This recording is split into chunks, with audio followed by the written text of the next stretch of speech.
Ini salah satu warung ya, ada warung kopi kecil ya, warung kopi kecil lah saya kira. Itu ada tulisannya kopi ya, mungkin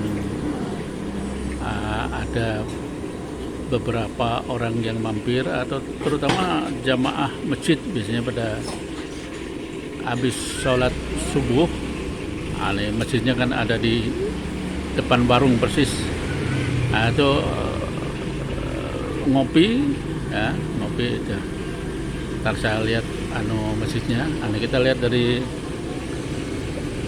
gorengan-gorengan atau yang dagangan yang disajikan.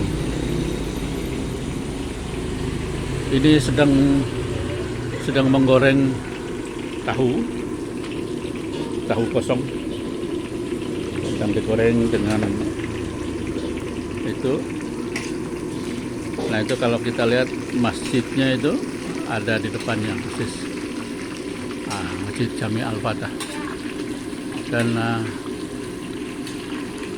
biasanya kalau hari-hari libur sambil kongko-kongko sama masjid minum kopi sambil menyantap gorengan. Ini gorengan yang disajikan selain tahu juga ada keripik tempe. Itu keripik tempe. Ini juga ada bakwan. Bakwan. Namanya bakwan. Iya, bakwan. Bakwan. Bala-bala. Ini sampingnya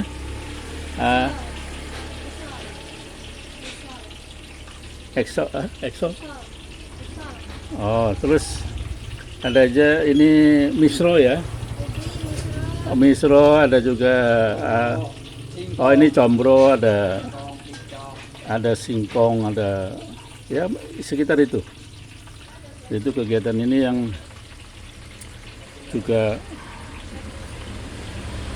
memberikan kegiatan yang menghasilkan dari sisi ekonomi, lumayan lah untuk kegiatan-kegiatan dagang ini dengan etalase yang sederhana bisa menyajikan gorengan seperti ini rutin tiap pagi. Dan hari libur biasanya kalau tidak ada yang acara keluarga, mereka terus berjualan hampir sepanjang hari. Cukup lumayan. Memang sih pada kondisi pandemi ini agak menurun pembelinya, terpengaruh juga dengan kondisi pandemi ini. Nah, ini suara dari gas yang terbakar di kompor itu bergemuruh. Memang harus panas supaya tahu atau material yang digoreng itu bisa matang sempurna. Ini adalah salah satu warung kopi yang dalam kondisi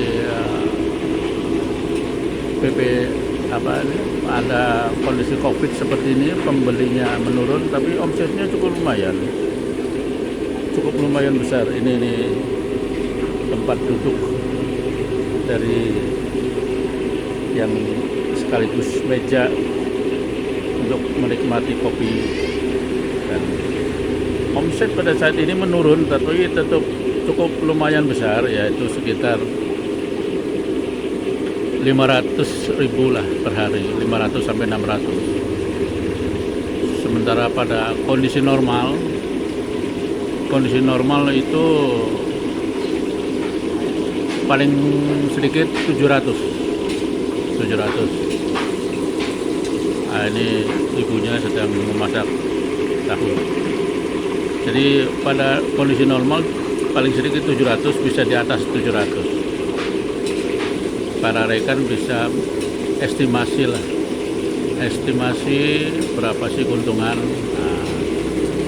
Tadi omset dengan keadaan normal saya sebut aja 800.000 per hari. perkiraan saya dan diiyakan oleh atau diaminkan oleh penjualnya itu antara 15 sampai 20%. Ambil aja yang gampang 20%. Itu kita bisa hitung berapa penghasilan dari berjualan ini.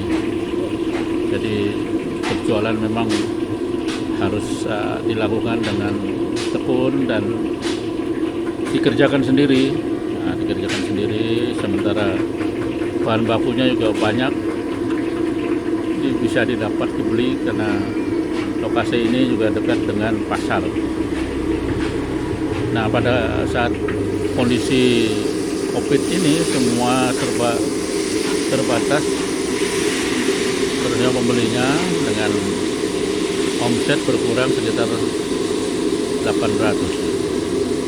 Oh, jadi setelah digoreng tadi tahunya, kemudian diberi tepung lagi, Bu, ya? Diberi tepung lagi. Oh, tahu. Setelah digoreng separuh matang, kemudian dimasukkan dalam tepung kembali. Itu yang kita lihat, yang di ember itu tepung, kemudian digoreng kembali sehingga lebih crispy, orang nyebutnya crispy ya. Nah, itu dimasukkan ke dalam adukan tepung agar bisa lebih renyah. Inilah profil dari penjual gorengan. Kita bisa lihat tadi penghasilannya. Tentu memang kalau untuk membayar sewa kios ini, kalau hanya mengandalkan jualan gorengan ini, perlu dibantu oleh suaminya juga.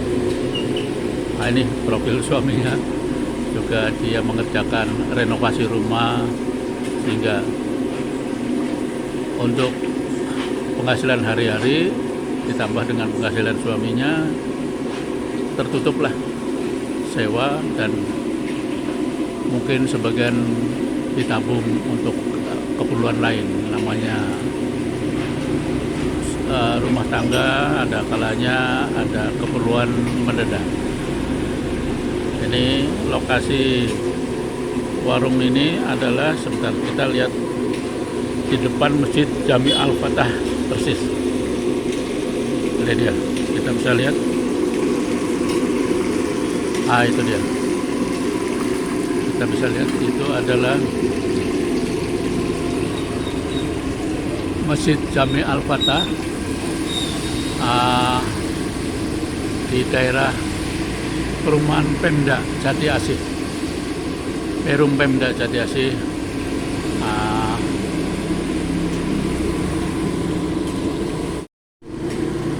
Ini Masjid Al-Fatah.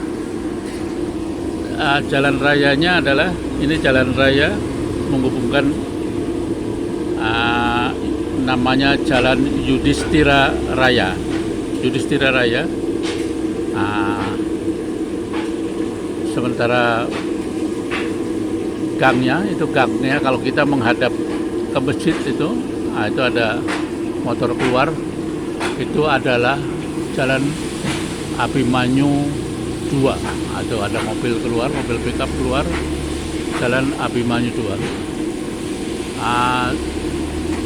Demikian yang bisa kami sampaikan. Mudah-mudahan kegiatan-kegiatan yang sederhana ini bisa memberikan inspirasi kepada anak-anak muda yang ada kalanya ingin berjualan tapi selalu mengatakan kendalanya nggak punya modal. Ini ternyata tidak perlu modal besar, bisa menghidupi satu keluarga dengan 3 anak, bisa menyewa kios. Nah, memang dibantu oleh suami yang berprofesi sebagai tukang yang sering memberikan servis ke renovasi rumah. Demikian, terima kasih.